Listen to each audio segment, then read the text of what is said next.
Hello friends, welcome to our channel. இன்றைக்கி நம்ம சேனலில் அள்ளி போட்ட சிக்கன் எப்படி செய்கிறதுன்னு பார்க்கலாம். அதுக்கு முன்னாடி நம்ம சேனலை சப்ஸ்கிரைப் பண்ணாதவங்க சப்ஸ்கிரைப் பண்ணிவிட்டு வீடியோ கண்டினியூ பண்ணுங்கள்.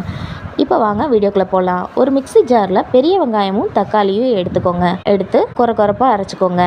இது கூடவே கொஞ்சம் கொத்தமல்லி, புதினா, கொஞ்சம் கருவேப்பிலை சேர்த்துட்டு ஃபைன் பேஸ்ட்டாக அரைச்சிட்டு வந்துடுங்க. இந்த அளவுக்கு அரைச்சா போதும். இப்போது ஒரு 300 கிராம் சிக்கனை எடுத்துக்கோங்க. நல்லா வாஷ் பண்ணிவிட்டு எடுத்துக்கோங்க. குழம்பு மசால் தூளும் கொஞ்சம் மஞ்சத்தூளும் சேர்த்துக்கோங்க. புதினா சேர்த்துக்கோங்க. 2 பச்சை மிளகாய் சேர்த்துக்கோங்க. கொஞ்சம் தயிர் சேர்த்துக்கோங்க. இஞ்சி பூண்டு பேஸ்ட்டு சேர்த்துக்கோங்க. சேர்த்துட்டு இதை நல்லா மிக்ஸ் பண்ணி விடுங்க.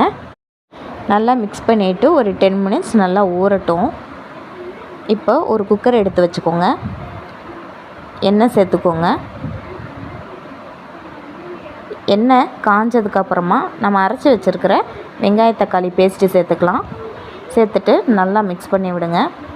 வெங்காய தக்காளியோட பச்சை வாசனை போகிற அளவுக்கு நல்லா வதக்கி விடணும். இப்போ இந்த அளவுக்கு வதங்கினதுக்கப்புறமா ஊற வச்சு சிக்கன் சேர்த்துக்கலாம். சேர்த்து நல்லா மிக்ஸ் பண்ணி விடுங்க. இப்போ இந்த அளவுக்கு மிக்ஸ் பண்ணதுக்கப்புறமா இந்த கிரேவிக்கு தேவையான உப்பு சேர்த்துக்கலாம். சேர்த்து நல்லா மிக்ஸ் பண்ணிவிடுங்க. இப்போ இது கூடவே கொஞ்சம் கரம் மசாலா, கொஞ்சம் சிக்கன் மசாலா, கொஞ்சம் பெப்பர் சேர்த்துக்கலாம். சேர்த்து நல்லா மிக்ஸ் பண்ணி விடுங்க.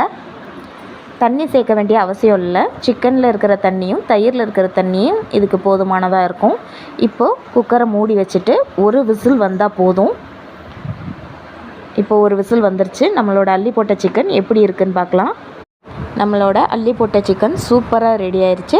இந்த சிக்கன் கிரேவியை நம்ம ரைஸுக்கு, சப்பாத்தி, பூரி, தோசை, இட்லிக்கெல்லாம் சூப்பராக இருக்கும். நான் இன்றைக்கி ரைஸ் கூட தான் சேர்த்து சாப்பிட போகிறோம்.